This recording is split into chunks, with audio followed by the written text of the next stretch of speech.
Jakob Ingebrigtsen is a great 1500 meter and mile runner, if not one of the best of all time. He has the 4th best time in the 1500, and I think he has the 2nd or 3rd best mile time of all time. Now, Ingebrigtsen does some things in his training, and there are things you can do in your training just like he does to make yourself improve, to break that 4:30 and to break that 4 minutes in the 15.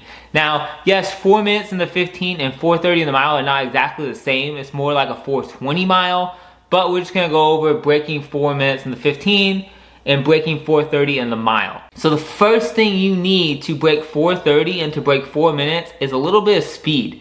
If you not have some natural speed, you are not going to be able to break 4:30, and you're not going to be able to break 4 minutes in the 15. Now, natural speed is what I mean is that you should be able to run a 400 in somewhere near 57 seconds or faster.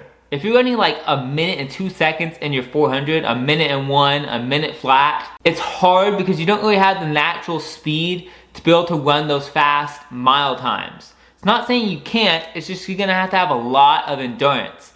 But if you can get your 400 down to like a 54, 55, you're gonna have a lot more natural speed to be able to keep that fast pace at a more relaxed pace. So when you're running at a fast speed, you wanna be relaxed. And running at a 107, 108 per lap, or even faster for that 1500, you're gonna need to be able to be relaxed. So if you're trying to run 105 to 107 a lap, you're gonna have to be relaxed. And you need to be able to run a fast pace. So being able to run 55 in the 400 is going to be a great time to run. I would say no slower than 57, and you don't need to be faster than like 54. If you're running faster than 54, if you're running like 52, 51, you're probably more of an 8 guy in the first place anyways. But if you're trying to train for that mile, you need to work a little bit on speed. So what I do for speed work is I like to do 200s and 400s and 150s.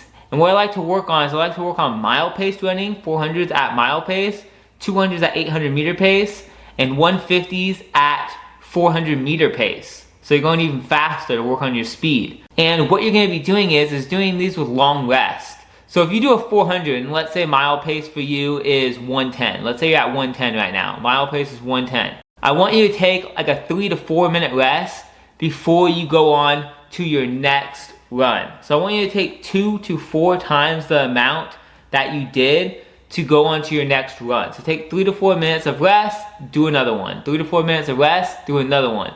Then the 200s, you're going to be going a little bit faster. So you may be going in 32 seconds or 30 seconds, depending on how fast your 800 is. And you're going to want to do a 3-minute rest to a 2 30-minute rest between these. And then same with the 400 meter pace, I want about 3 minutes of rest doing the 150s. If you don't know where the 150 is, go to your track and look for the mark for the 300 meter hurdles that's in the middle of the track. That's going to be your 150, and that's where you're going to run from. 200 run from the 200, 400 run a full lap 400, and work on your speed work. And you realistically need to be doing this once to twice a week. If you're not having a lot of races, do this twice a week. If you're having a race every week or every other week, do this once a week and work on your speed work, and this is really going to help you. A good workout would be 4 400s, 4 200s, and 3 150s, or 3 400s if you're in high school, 3 200s, and 3 150s. That's a great speed workout. Make sure you're recovering good, making sure you're doing a long warm-up of at least 10 minutes and doing a longer cool down of at least 10 minutes. And that's going to be really good for you as well. Second thing, which is probably one of the most important things, because natural speed should be there. Like, you should already have the speed as an athlete running 440, or running 445, or running 5 minutes. You should have the speed to be able to run that 4-minute 1500 or that 4:30 mile. You should have the speed for that stuff. So what you need to be working on is a lot of endurance training. So first off is you need to be working on tempo runs once a week. Tempo runs are a pace you can keep all out for 1 hour. And what these are doing is your lactic acid goes up as you run, and as you run a fast pace like a 400, an 800, a mile, a 2 mile, your lactic acid goes up faster than it's flushing out. But if you run at a pace of 85% or 82 to 88% of your maximum heart rate, or a pace you could race at for 1 hour, which is mainly, most people is gonna be somewhere between your 10K and like a half marathon, somewhere between that is going to be what pace you can keep. And you do this for 20 minutes at a time. So you do a 20-minute tempo run, or you do reps. So you could do mile repeats, you could do 1K repeats, you could do a bunch of different things. But you're trying to do 20 to 30 minutes of running at tempo pace. No more than 30 and no less than 15, depending on how much you've been running. Also, you want to be increasing your mileage during the summer and during the winter. Increasing your mileage, getting upwards of 70 miles per week in high school or in college.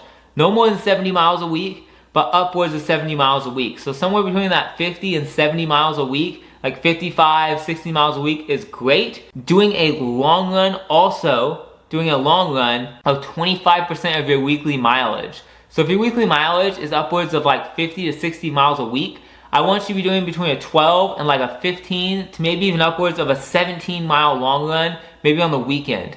And this is slow. This is 60 to 75% of your maximum heart rate at a conversational pace. So do this very slow, conversational, and build your mileage up through this. And then do easy runs throughout the week. So you should only be doing about 2 workouts during the week. This is a tempo run and maybe some extra speed, and then doing a speed session day. And then the rest of your week is gonna be doing easy runs. And then if you're not having a race, throw in a VO2 max run. A VO2 max run is running at a pace you keep all out for about 10 to 12 minutes. So if you're trying to break 4:30 in a mile, it's basically gonna be around your 2-mile pace. Maybe a little bit faster than your 2-mile pace. A little bit slower, I should say, than your 2-mile pace. Because your 2-mile pace, you may be able to run 2 miles in like 9:50 or 9:40. I would say just keep that pace for these. And you're doing 1 to 5 minutes. So if you're lacking a little bit of endurance on the mile, the end of your race, I'm gonna recommend you doing those longer 3, 4, 5 minute reps and doing no more than about 20 minutes of this running, 15 to 20 minutes of this type of running. And if you're lacking more on the speed stuff, do more 2 to 1 to 2 30-minute reps on these. And what you're gonna do is if you're doing like, for example, if you're doing like 1K repeats, and let's say you're doing these in 3 minutes, then just take a 2-minute rest or 2 30-minute rests between each one. So take a little bit less rest than you did for your session. Now when you first start doing these, I would start out doing like 3 by 3 minutes or 3 minutes rest, like for the beginning of the season, and then build up to where you're doing like 4 by 5 minutes with like a 4-minute rest. And build up to something strong like that where you're really pushing yourself at that 2-mile pace to max effort. So hopefully you guys enjoyed this video. If you guys did, please click that subscribe button and check out this video over here because YouTube thinks you're gonna like it.